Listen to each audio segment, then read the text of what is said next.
बात जब अमेरिका के राष्ट्रपति की मेहमान नवाजी की आती है तो बड़े बड़े राष्ट्र लाइन में खड़े होते। हर कोई चाहता है कि अमेरिका का राष्ट्रपति उनके देश में आए। दोस्तों, अभी इसराइल और फिलिस्तीन के बीच में युद्ध शुरू है और आपने न्यूज में देखा होगा कि अमेरिका के राष्ट्रपति अब इसराइल के दौरे पे।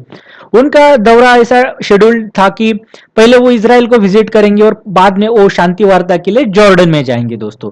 लेकिन अब जॉर्डन की तरफ से एक आंसर उनको आया है कि जॉर्डन ने अमेरिका के राष्ट्रपति जो बाइडेन की जो शेड्यूल डेट समिट थी वो कैंसिल करा दी है। उन्होंने कहा है कि आप हमारे देश में अभी ना आइए। दोस्तों, जॉर्डन ने ऐसा क्यों कहा? दरअसल बात ऐसी थी कि आपने देखा ही होगा कि गाजा है उसमें एक हॉस्पिटल पे अटैक हुआ। देखिए, हॉस्पिटल पे अटैक एक वार क्राइम माना जाता है।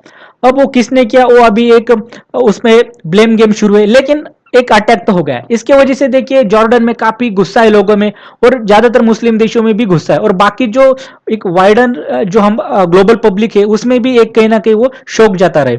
अब इसी के बीच जो जॉर्डन की सरकार है उसके ऊपर काफी प्रेशर बना था और इसी वजह से जो जॉर्डन सरकार थे उन्होंने अमेरिका के राष्ट्रपति को उनके देश में आने के लिए साफ इनकार कर दिया, उनको मना कर दिया।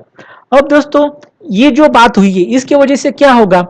तो पहली बात है कि देखिए अमेरिका का राष्ट्रपति वो आ रहे थे तो ऐसा नहीं कि वो खाली जॉर्डन को ही एक विजिट देने वाले थे। तो जॉर्डन का जो उनका कैपिटल है अम्माम, वहां पे वो सिर्फ जॉर्डन ही नहीं तो जो पैलेस्टाइन है, जो इजिप्ट है, इनके जो प्रमुख है उनके साथ भी एक वार्तालाप करने वाले थे। और एक नेचुरल बात है कि अगर ये 3-4 देश एक आते हैं तो कहीं ना कहीं कुछ शांति वार्ता होने की एक संभावना थी। लेकिन अब एक मीटिंग ही नहीं होगी तो एक नेचुरल है कि अब वो जो कहीं ना कहीं पीस प्रोसेस थी जो कि इसकी शुरुआत कहीं ना कहीं अमेरिका करना चाहता है, जैसे बिडेन का दौरा हम कह सकते हैं कि वो इतना एक वॉर जोन में आ गए हैं, तो ये एक कहीं ना कहीं डिरेल हो गई है। इसका अभी एक हम कह सकते हैं कि पोस्टपोन हो गई है। पहली बात तो ये हमें नजर आती है। अब हम आगे देखते हैं दोस्तों कि ये जो गाजा पे हॉस्पिटल पे अटैक हुआ तो जो यहाँ पे ब्लेम गेम शुरू है, जैसे कि हमास कह रहा है कि इसराइल ने किया और ज्यादातर मुस्लिम राष्ट्र जो है वो भी वो कह रहे हैं जैसे ईरान। लेकिन इसराइल कहता है कि ये हमास का ही कुछ मिसाइल था और वो रॉकेट था कि उस बैकफायर हो गया, मिस फायर हो गया, वो एक कह रहे हैं कि।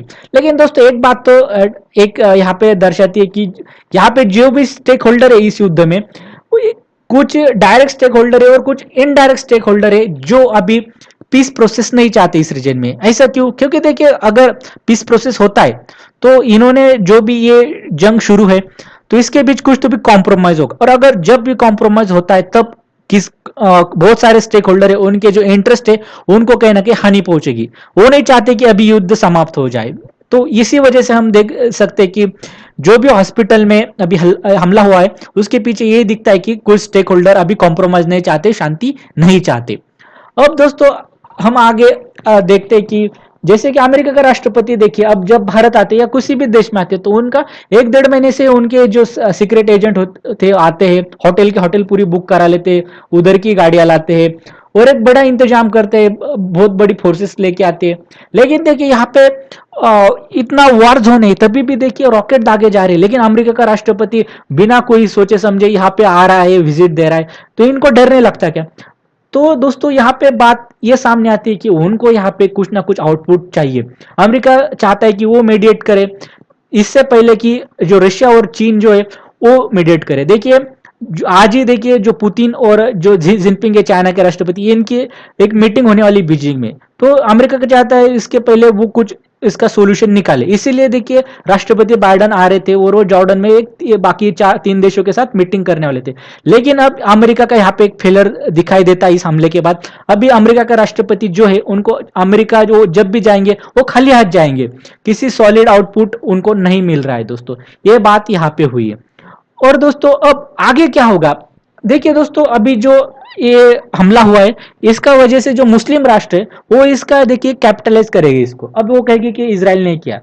अब ऐसी बात होगी कि जो मुस्लिम राष्ट्र है वो अब इसराइल को कहीं ना कहीं उनका जो बिजनेस है वो हाल्ट करने का प्रोसेस करेंगे। मतलब कि उनके जो इजरायली प्रोडक्ट होते हैं, जैसे कि देखिए मिडिल ईस्ट में वो काफी बेचे जाते हैं, जैसे कि वो बगल में है, तो इसका कहना कि बॉयकॉट हो सकता है। तो इसराइल को ये जो एक हम कह सकते हैं इकोनॉमिक लॉस है वो भी हो सकता है। या इसराइल एक एग्रीकल्चर प्रोड्यूसिंग देश है, वो अपने जो एग्रीकल्चर प्रोडक्ट है वो बेचता है, तो उसको भी कहीं ना कहीं एक रोक लग सकती है। तो इसराइल को एक फाइनेंशियल यहाँ पे डैमेज हो सकता है।